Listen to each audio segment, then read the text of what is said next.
Welcome to the Federalist Society's Courthouse Steps Teleforum webinar, as today, June 24th, 2022, we discuss Dobbs versus Jackson Women's Health, decided earlier today by the U.S. Supreme Court. I'm Dean Reuter, General Counsel and Senior Vice President at the Federalist Society. As always, please note that all expressions of opinion are those of the expert on today's call.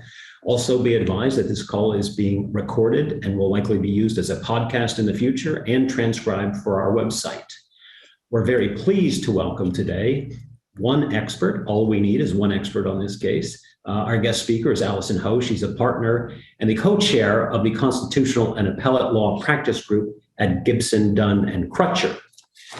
She's going to give us opening remarks, probably in the range of 10 to 20 minutes, but we're doing this sort of on the fly, so we're not exactly sure how long her opening remarks are going to go, 10 to 20 minutes or so. But after that, I might have a few questions, and then as always, we'll be looking to the audience for questions. We're going to be using the Q&A function at the bottom of your screen to submit written questions. So feel free to submit those at any point in time, and we'll get to those as the program progresses. With that, again, welcome, Allyson Ho. I've got to do this. This is the opinion. This is the decision. What does it mean, Allyson? Please take us away.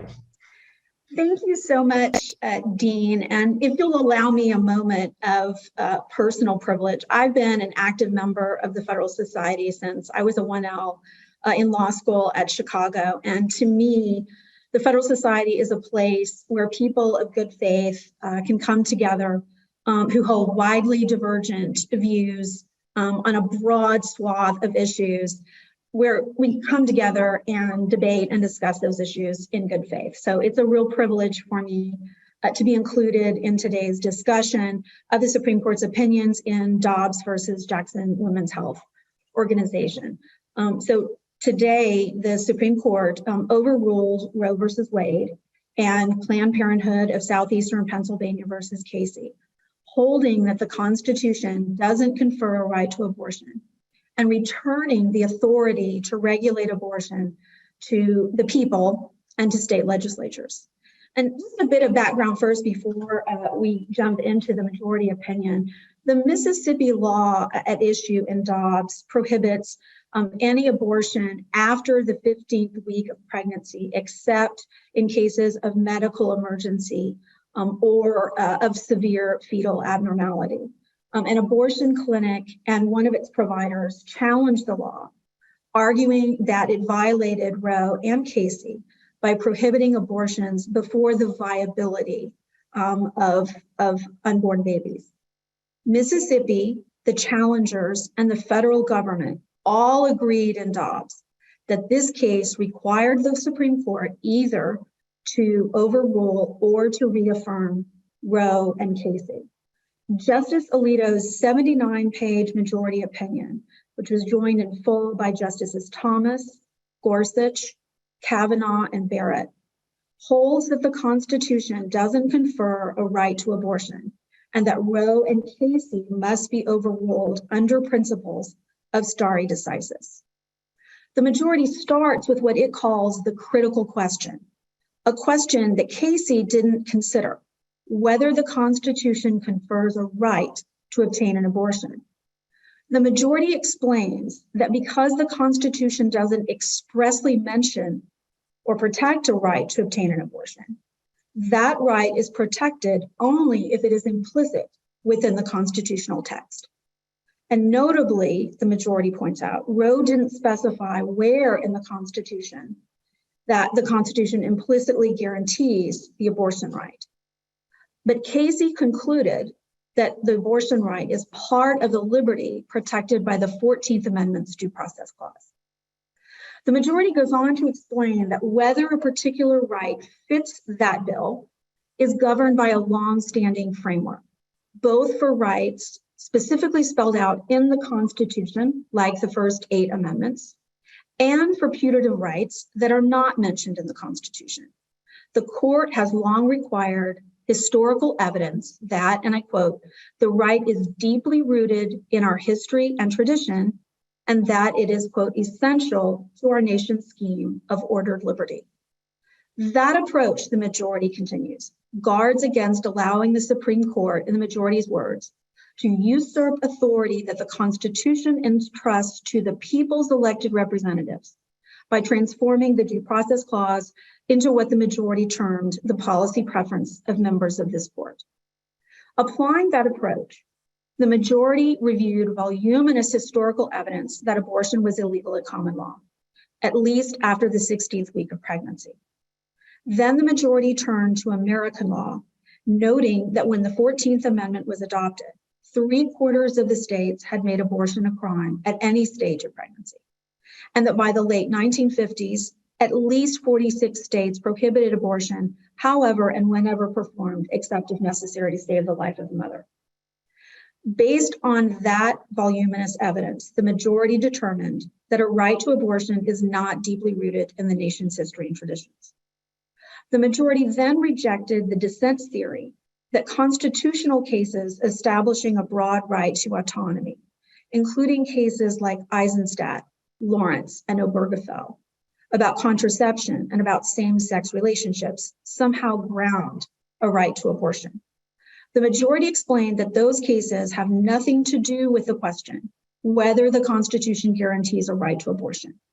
That's because, according to the majority, the right to abortion involves something none of those other cases did: the destruction of an unborn human being.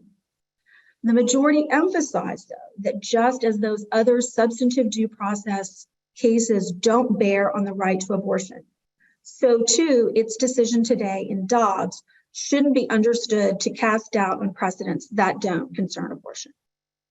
Next, the majority considered the doctrine of stare decisis to decide whether to overrule Roe and Casey.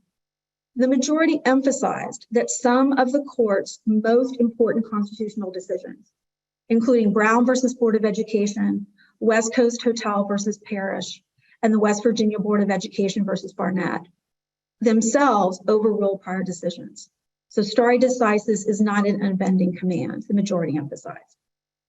The majority applied 5 stare decisis factors and determined that each weighed strongly in favor of overruling Roe and Casey. First, the nature of the error. As the majority put it, Roe was on a collision course with the Constitution from the day it was decided, and Casey perpetuated the errors. Both decisions short-circuited the democratic process and took authority from the people to determine proper restrictions on abortion. Second, the majority homed in on the poor quality of Roe and Casey's reasoning. Roe failed to ground its decision in the text of the Constitution or in history or in precedent, the majority says. And Roe imposed the viability standard, which the majority explains is, according to the majority, riddled with multiple problems. Casey refused to correct Roe's errors and instead replaced Roe with what the majority terms an arbitrary and unworkable undue burden test. Third, and relatedly, the majority considered the workability of the rules Roe and Casey imposed.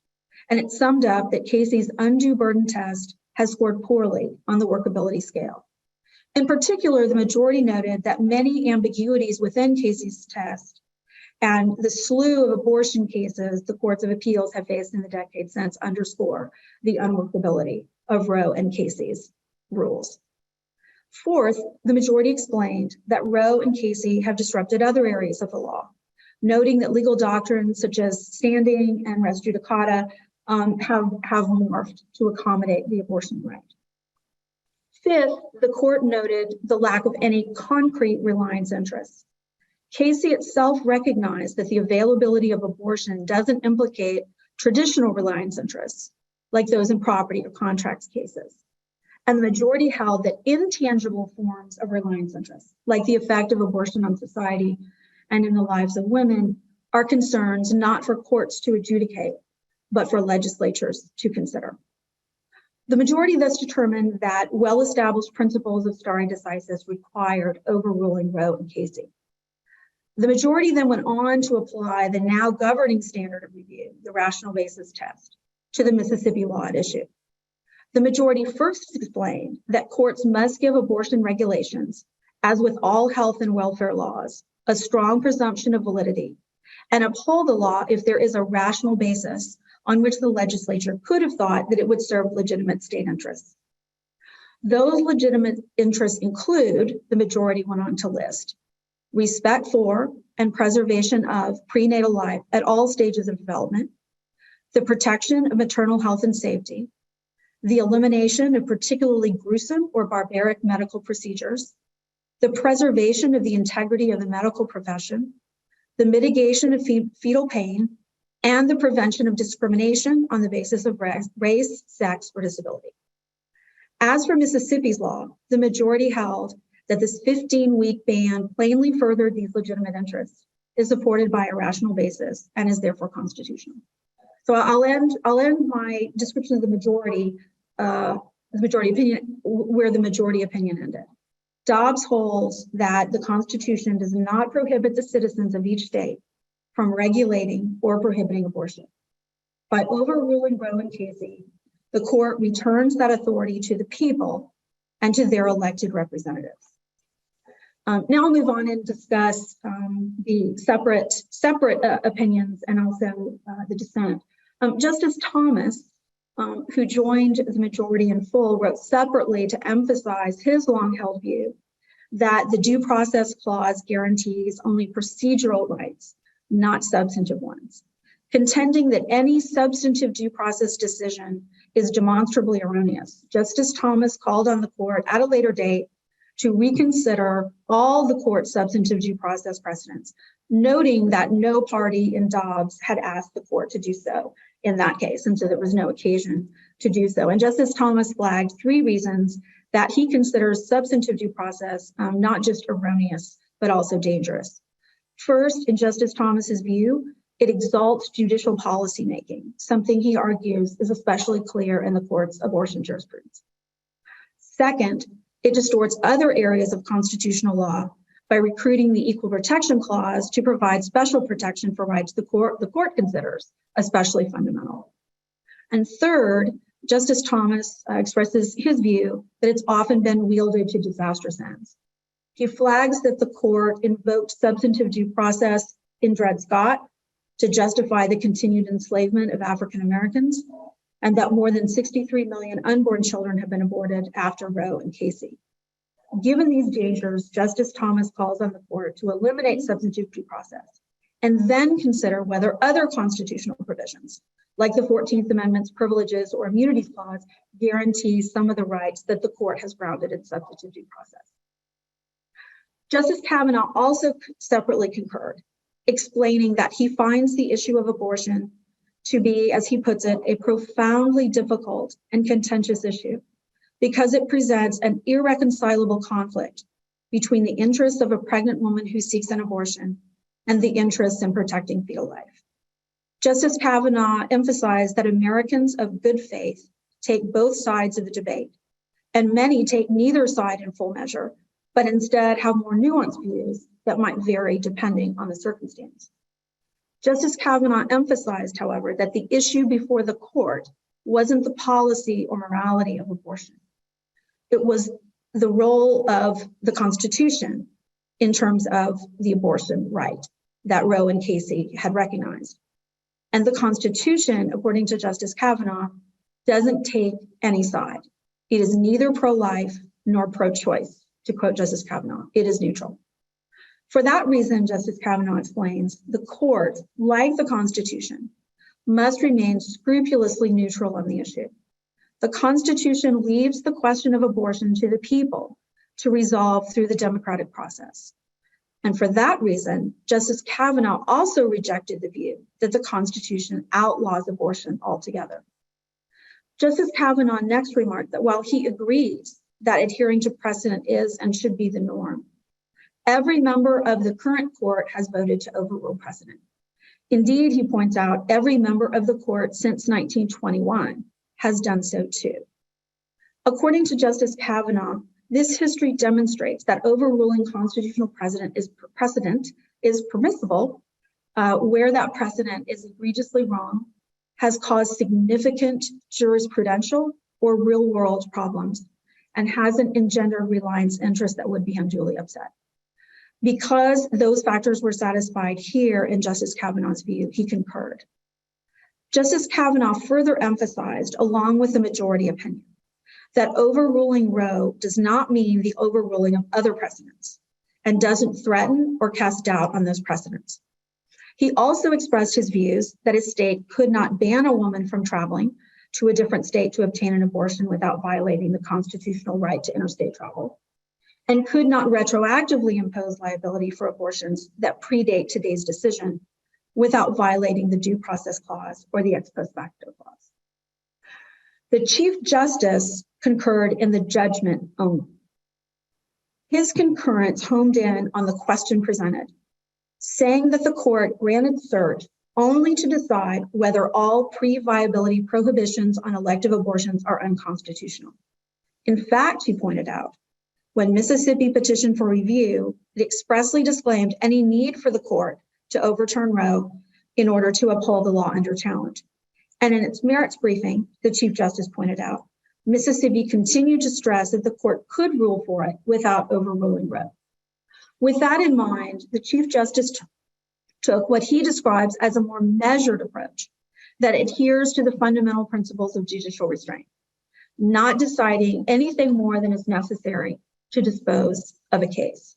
The Chief Justice has frequently articulated this principle as being when it is not necessary to decide more. It is necessary not to decide more. The Chief Justice goes on to agree with the majority that the viability line of Roe and Casey must be discarded because, as the Chief Justice puts it, that line, quote, never made any sense. Under the Chief Justice's view, the court's abortion precedents require only that a woman have a reasonable opportunity to choose whether to continue a pregnancy, and viability isn't necessary to safeguard that right. Mississippi allows 3 months for a woman to choose whether to terminate, and in the Chief's view, that time period is sufficient to safeguard a woman's right to choose. In reaching his decision, the Chief Justice pointed out that Roe's viability analysis, quote, came out of thin air, close quote, in the first place. States didn't tie the abortion right to viability, and no party or amici proposed that test either.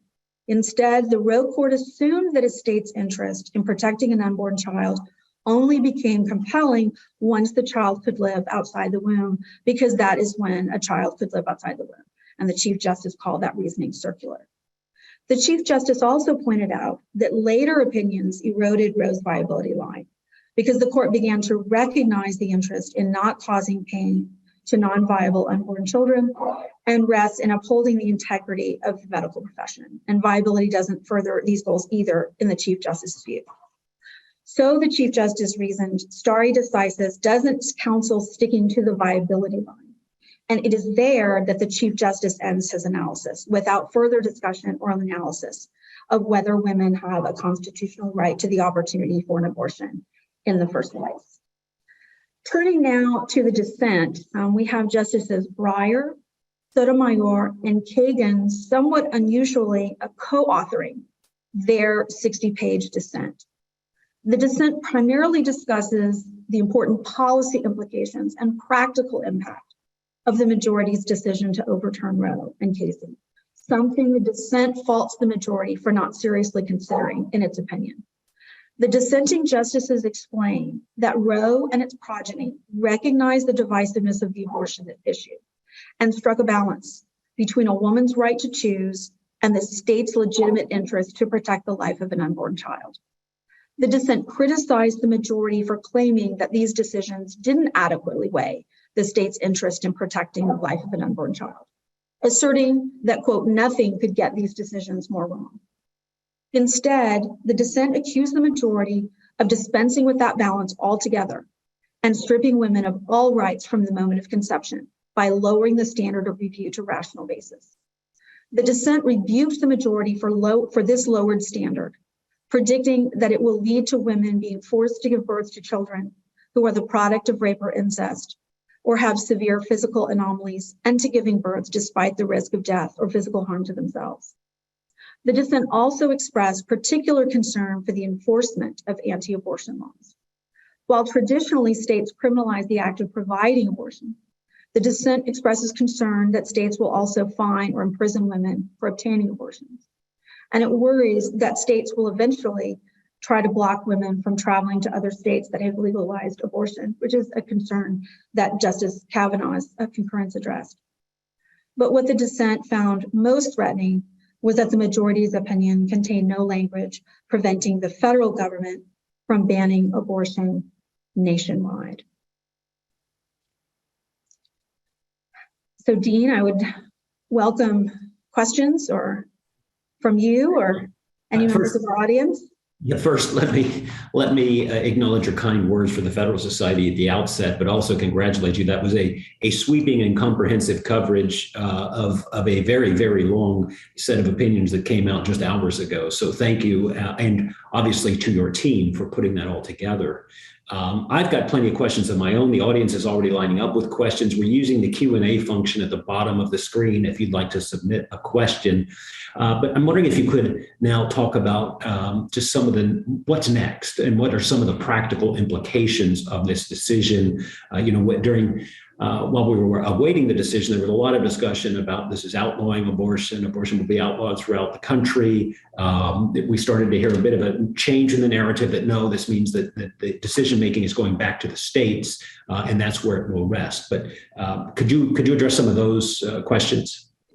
Sure, and Dean, I think you have it precisely right, and I think Justice Kavanaugh's opinion put it well, that the import of today's decision is that the Constitution is neither pro-abortion nor pro-choice. It is, as Justice Kavanaugh said, it is strictly neutral. What the majority opinion did today, importantly, is it set out the standard of review rational basis that will apply to any further challenges or future challenges to state laws. But under the majority opinion today, states remain free to regulate abortion subject to the rational basis test that the majority lays out today.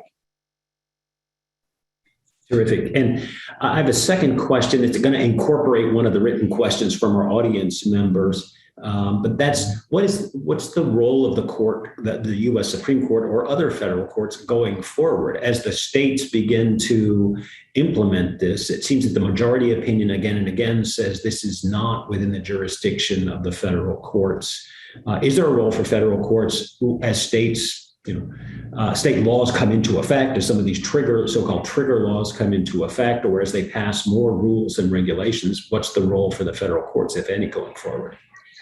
Well, I think the role of the federal courts going forward will be consistent with the role of the federal courts today in terms of resolving any future challenges to state regulation of abortion, again, applying the rational basis standard that the majority does, and adjudicating some of the questions that the dissent highlighted and that Justice Kavanaugh confronted and expressed his individual views concerning questions to come.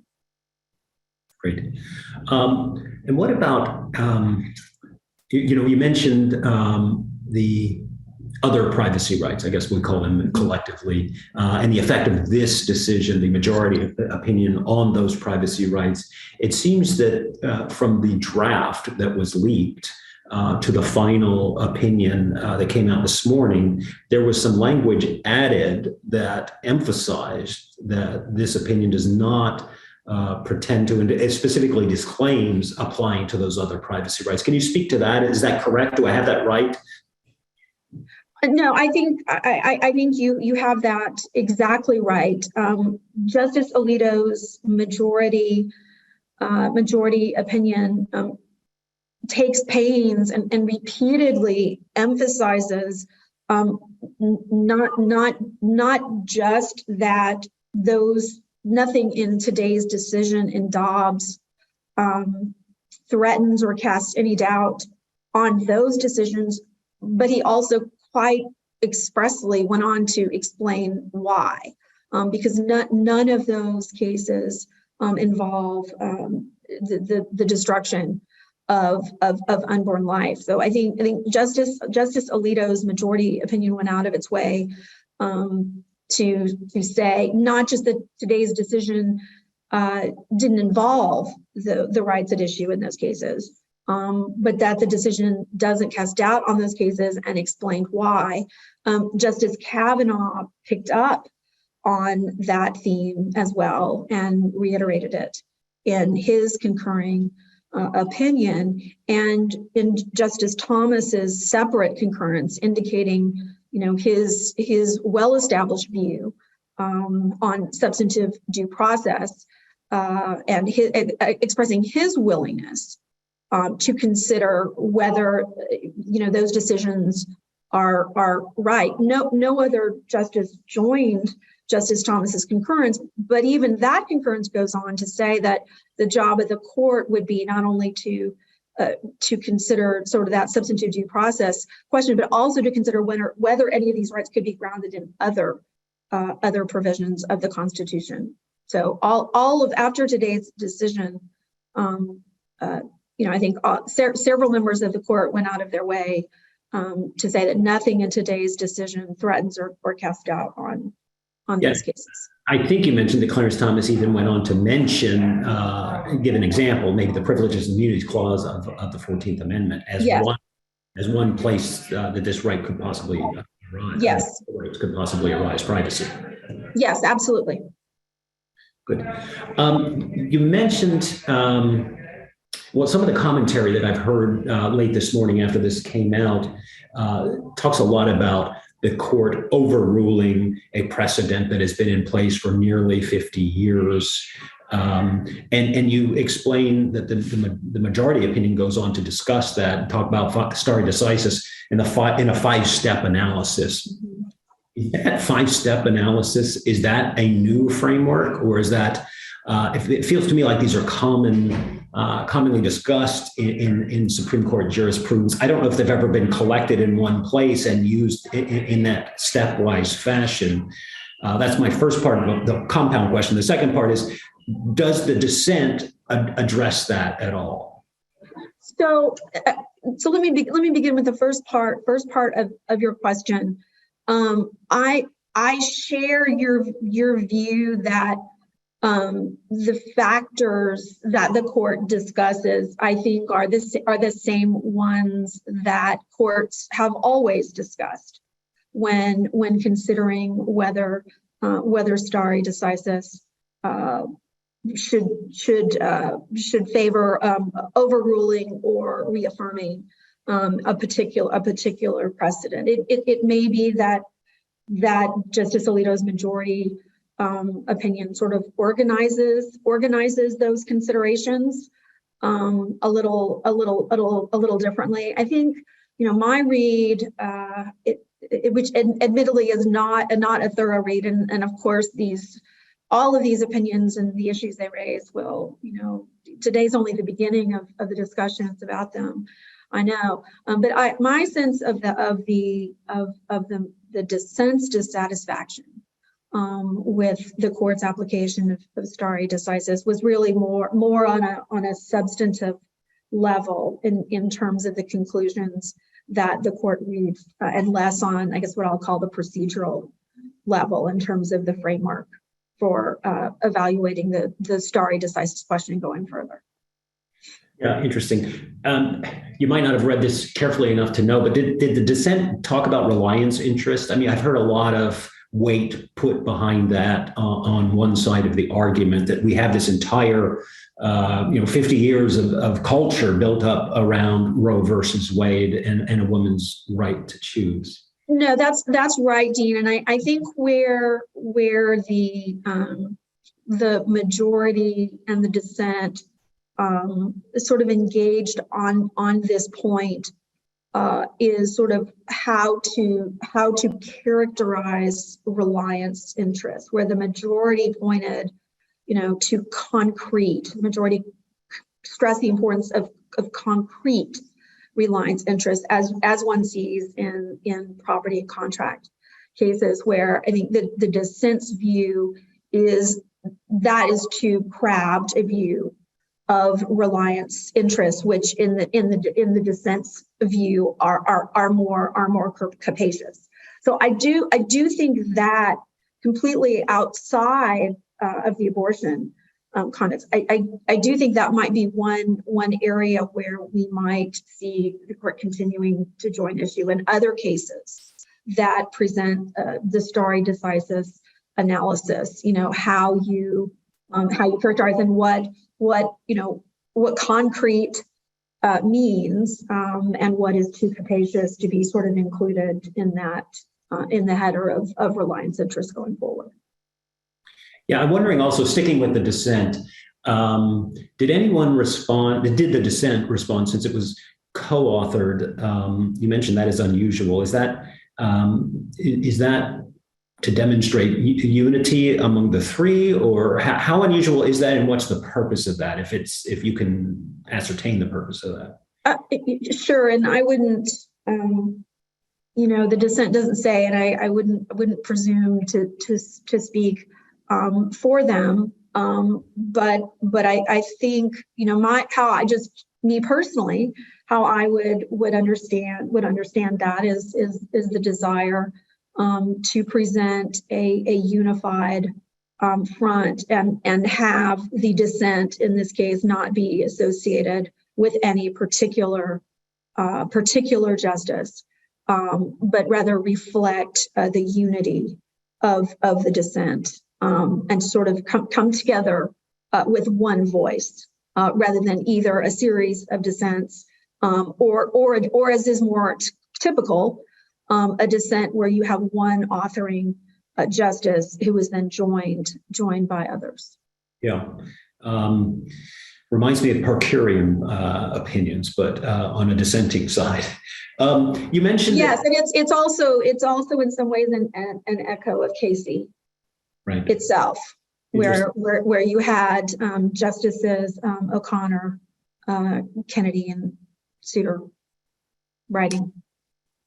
You mentioned that Justice Kavanaugh, in his concurring opinion, noted that every current justice, indeed, I guess you said every justice since 1921, has overruled a precedent. That, if I remember correctly, I think he was making some of those points in oral argument, or beginning to make some of those points in oral argument. I'm curious, sticking with the dissent, did the dissent address that at all, concede that, or acknowledge that, or just not address that at all? No, I think the dissent, the point that the dissent made, and one of the if you recall from oral argument, one of the questions was whether a decision, whether just being egregiously wrong would be sufficient to overrule a prior decision of the court, and hopefully one of our audience members will correct me if I'm wrong on this. I believe that the dissent today says, it embraces that as a theoretical view, that it would be possible to have a case that is so egregiously wrong that would be sufficient ground without more, but that would be extraordinarily rare, and that it would it would almost never be the case. But as I read the dissent, it did not close the door entirely on that. So I think the disagreement between the majority and dissent in this case really does. I think the heart of it is a disagreement about how to apply the test and the principles in any particular case, whether stare decisis should apply or not, and kind of each side accusing the other of misapplying that test, rather than any kind of more broadside disagreement about the doctrine itself, as opposed to how it applied in this case and how it will apply in cases down the road. Yeah, good. I wonder if you could say more about the 5-4/6-3 decision. And I guess that means the position of the chief in this case. And what are the practical implications of that? So I think the practical implications primarily are that there were 5 votes to overrule Roe and Casey. And so that is the holding of the court's majority today. So I think to that extent, I think that the Chiefs separate concurrence. I think it is a textbook example of the principle that I think may well characterize his approach to the law and his tenure as Chief Justice, certainly, which is, when it is not necessary to decide more, it is necessary not to decide more. And I think that principle really animated the Chief's concurrence in the judgment only. Interesting.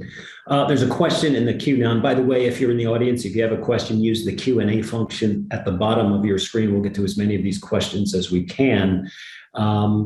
And this gives me a chance to plug a Federalist Society initiative on state constitutions, where we are taking a closer look at state constitutions and the condition of the ratification documents around state constitutions. But the question is whether or not this decision opens up an avenue for states to recognize protections for the unborn under their state constitutions.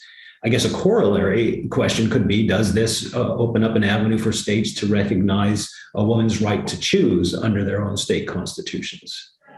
Yes, absolutely. And today's decision, I think most of the commentary on Roe and Casey, has focused on its restrictions, and rightfully on states, ability to regulate abortion, but it also put limits on that ability, sort of in the other direction, and those limits are now gone today as well. So that issue of regulating abortion, it returns fully to the states today, for the people to legislate as they see fit on either end of that spectrum. If that answers the question, Dean. Dean, I think you're on mute. I was determined, Allyson, to get through this whole call without doing that, but I do have some background noise where I am, so I'll continue to mute myself, but try to come off mute appropriately. But the question here that I'm not sure if you had a chance to delve into this as significantly as to answer this question, but it's whether or not the leaked draft differed significantly from the final product. I don't know if you've done a side by side, but any notable differences that have jumped out at you? So I do not have an answer to that question, Dean. I did not read the leaked draft.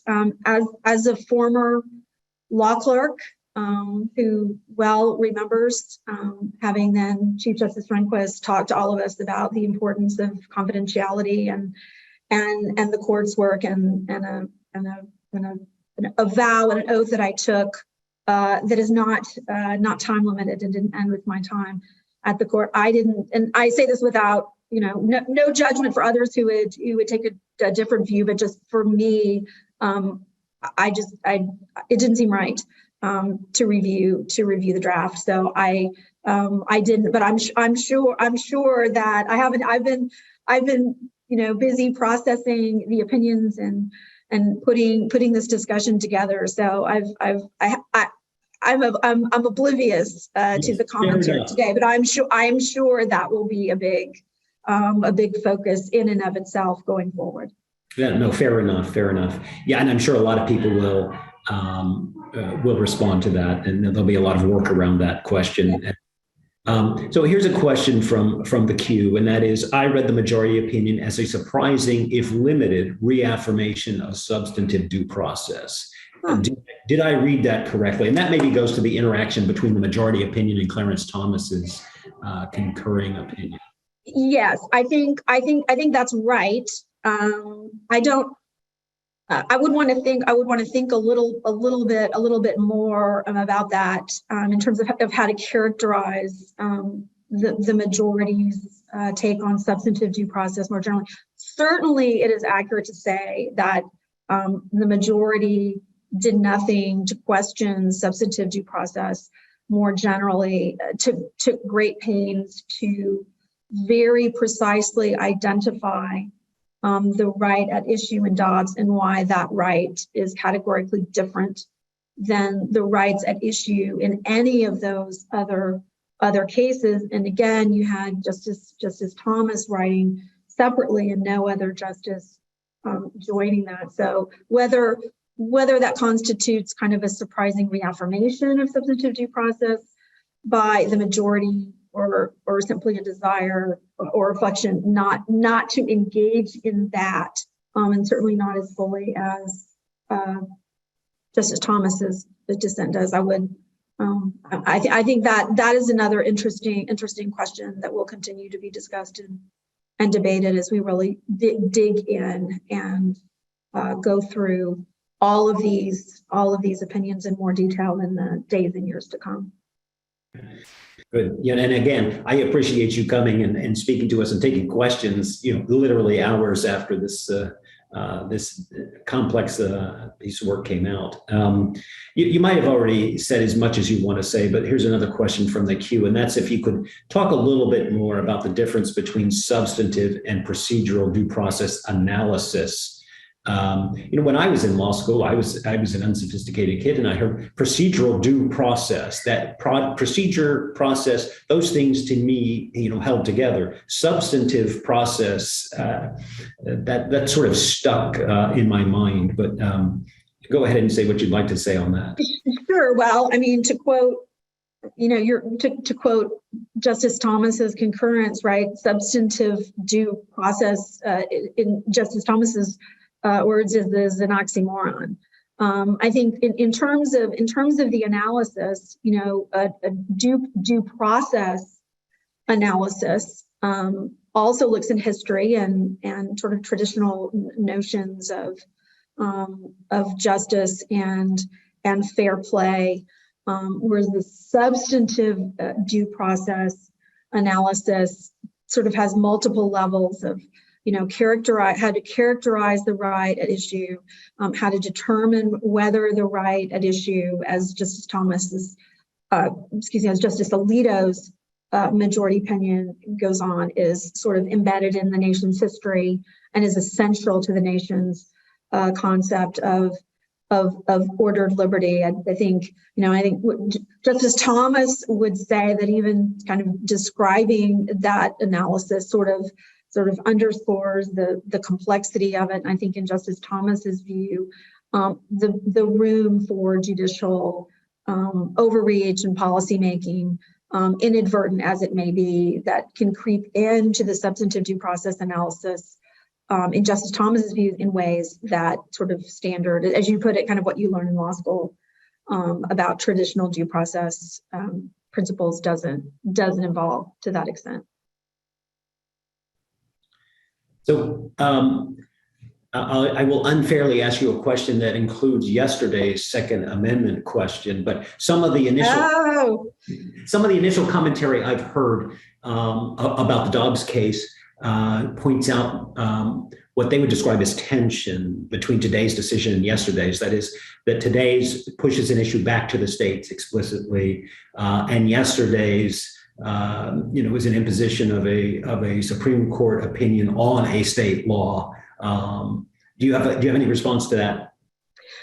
So I guess my response, just my kind of off the cuff response to that is I would look. I guess if anything, I see more similarity and actually kind of a line that's now, I think, kind of uniting several different areas and doctrines, and that is just the increasing importance of historical analysis across a broad range of issues. If you think of the Establishment Clause and how the court's cases have started to focus more and more on history. I think the Second Amendment context the same. And I think today, and you may recall that one of the majority's main criticisms of Roe was what the majority termed its kind of shoddy historical analysis, and its criticism of Casey was that Casey really didn't sort of undertake that at all. It just proceeded from a stare decisis point of view. So I think I would say that today's decision in Dobbs, yesterday's Second Amendment decision, really can continue what we're increasingly seeing at the court, which is more attention to history than I think perhaps we have seen before in a wide variety of issues and doctrines across the board. Great. We have, believe it or not, 65 questions in the so we will probably use the remaining 14 minutes, and I'm trying to distill some of these and batch them.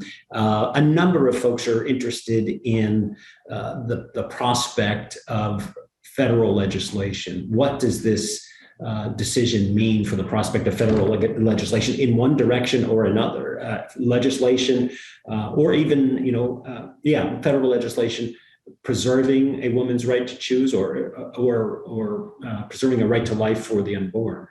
Well, that was one of the points that the dissent emphasized, was that it pointed out that the majority really had nothing to say about that, which was a particular concern to dissent. So I think that is really another, in terms of your earlier question about what next, what are we going to see next. I think I focused on state regulation, but I think as many commentators and legislators were already talking about, even before today's decision, is the possibility of legislation on the federal level.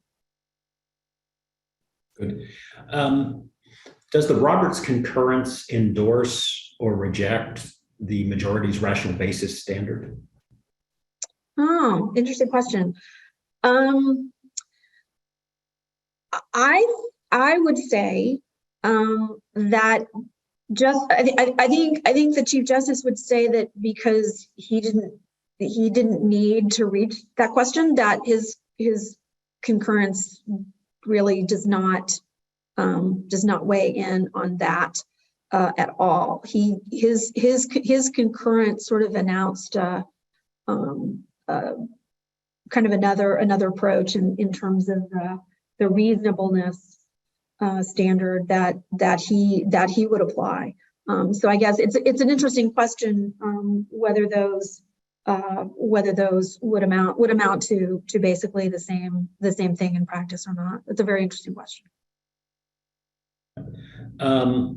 So here's I'm trying to distill two questions here in one, and that is that Alito's statement about some substantive due process cases, given that they were separate from the holdings, and given the Thomas concurrence, can those statements be treated as dicta going forward and basically, I suppose, ignored? And combined with that, will the court in the future, this is speculative, accept Justice Thomas's invitation to reconsider substantive due process? A lot packed into those questions. As you know, Dean, the question of what's dicta, what's not is itself, right, its own topic. I mean, I think really, I think courts going forward will accept the majority at its word, and I think the fact that the majority went on to distinguish those cases. Now, you may not be persuaded by that distinction or that explanation, but the fact remains that the majority didn't just say well, those cases aren't before us. And it didn't just say those cases could be distinguished different ways. It was very precise about the difference and why its decision today did not. Now the dissent's not buying that. But I think in some ways the fact that the dissent itself underscores right that is certainly what the court said and what the court thinks it said.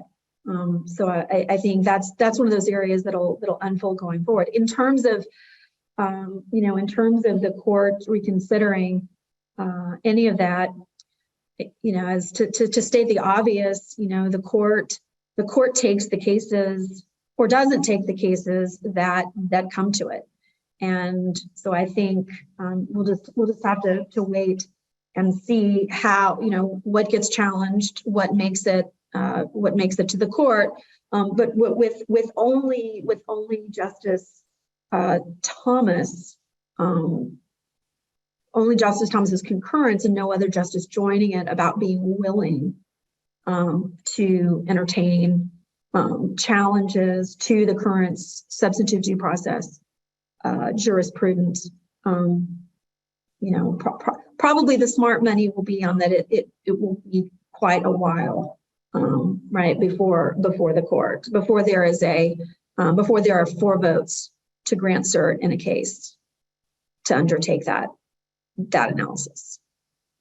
Yeah, and now we're returning again to the New York gun case, and again, somebody's asking about the differences between these two cases, and the fact that some of the some legal commentators are again pointing out the tension. Is it enough to say in the distinction between those cases that one is explicitly a Bill of Rights kind of right, and the other is not mentioned at all? Does that resolve the issue? Is that enough of a response? I think that is certainly that is certainly one response. I think Justice Alito's majority opinion did take pains to say that even for rights not specifically in the Constitution, that the analysis goes on to determine whether nonetheless those rights are implicit in the Constitution. So there is still, under the majority's view, there is still that subsequent analysis that has to be undertaken. So I think that is certainly one point of distinction. I think it's an important point of distinction.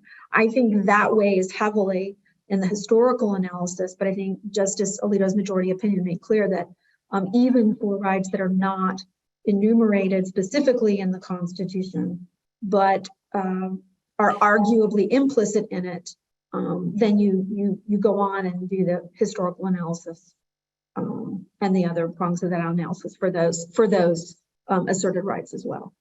Yeah. Considering the difference between dicta and binding holdings, I think you mentioned in the Justice Kavanaugh concurrence, he said that states can't ban women from traveling to procure abortions. It feels to me that some people, do you agree with that? And is that dicta? Did the majority pick up on that at all? No, the majority did not pick up on that, and as you know, it's not uncommon in Supreme Court decisions to have concurrences that sort of take on or address concerns of the dissent that the majority simply doesn't address or doesn't weigh in on. And Justice Kavanaugh was quite clear in his concurrence to ascribe to say these are this is my view. This is my view. This is what I would hold. And so going on record in a way that is admittedly not a holding. These are the views Justice Kavanaugh, but nonetheless, I think anytime a Supreme Court justice takes pains to express his or her views, that's something that lower courts can take into account, but not as binding precedent if and when they face some of these issues. Yeah.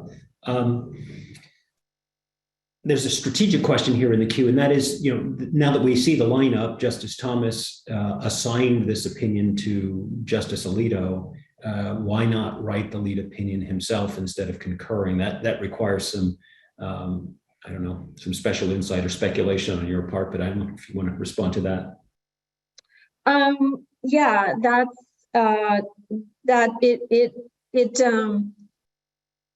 it reminds me, kind of in a different context of, you may recall in the race preferences cases, Crutcher and Gratz, how Justice Stevens was in the majority in those cases and assigned to Justice O'Connor to write the majority opinion in those cases, which is, I think, an act that I think underscores judicial modesty and humility, and may spring from some of the discussion that we've been having about Justice Thomas's views on substantive due process that he expressed in his concurrence. I wouldn't want to speculate on whether to what extent that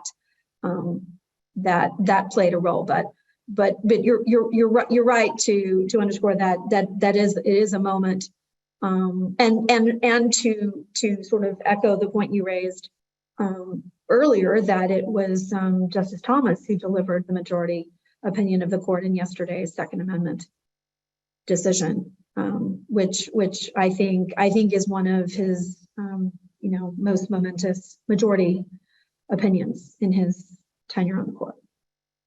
So both opinions, again, the gun case and this case, seem to emphasize text and history. There's a question in the queue about what does that mean, if you can discern it, in particular for tiers of scrutiny analysis, the future of tiers of scrutiny analysis. And a related question, what does that emphasis say about the legacy of Justice Scalia? Can you hear echoes of Justice Scalia here? Can you hear his voice in this sort of analysis at all? Yes, well, you hear his voice throughout these opinions, because he's quoted pretty extensively throughout, and I think that it's a very interesting question about the court's growing allegiance to text and history, and how that interacts with the tiers of scrutiny, and you talk about stare decisis and reliance interests. You do sort of see the stage set for kind of two really deep-seated and profound, text and history on one side, and yet these tiers of scrutiny that have really been a part of the court's jurisprudence for decades. So I think, again, that will be another thing that will be interesting to see unfold going forward. Great. We've got about 60 seconds left, and I want to give you a chance to say anything you have else on your mind, or to wrap up or express a final thought. Oh, I'll just nothing. I'll just express again my gratitude for the opportunity to join today's discussion, and I'm sorry that we couldn't get to all whatever 60, 65 questions, but that I'm no doubt in the days, weeks, and years to come, we'll be able to dig deeper into the opinions and the important issues that they present. That is for certain. And by the way, we got up to 69 questions. So I'm confident that's a Federal Society record. So, and to your point about future analysis, we are in the process of putting together a panel discussion, a webinar panel that we'll host in the very near future. So to the audience, check in and make sure you avail yourselves of that opportunity. But Allyson, again, I want to thank you so much. This has just been tremendous, the opening statement, but also your ability to respond to these questions. Really impressive, and I certainly appreciate all the time and energy that went into this. So thank you very much for that. Well, thank you, Dean, for the opportunity, and many thanks to the audience for the really great and thought-provoking questions. I will also thank the audience for their time and for their questions. And a reminder to the audience, again, check your emails and watch our website for future programming, including a panel next week, likely on Dobbs. But until that next programming, we are adjourned. Thank you very much, everyone.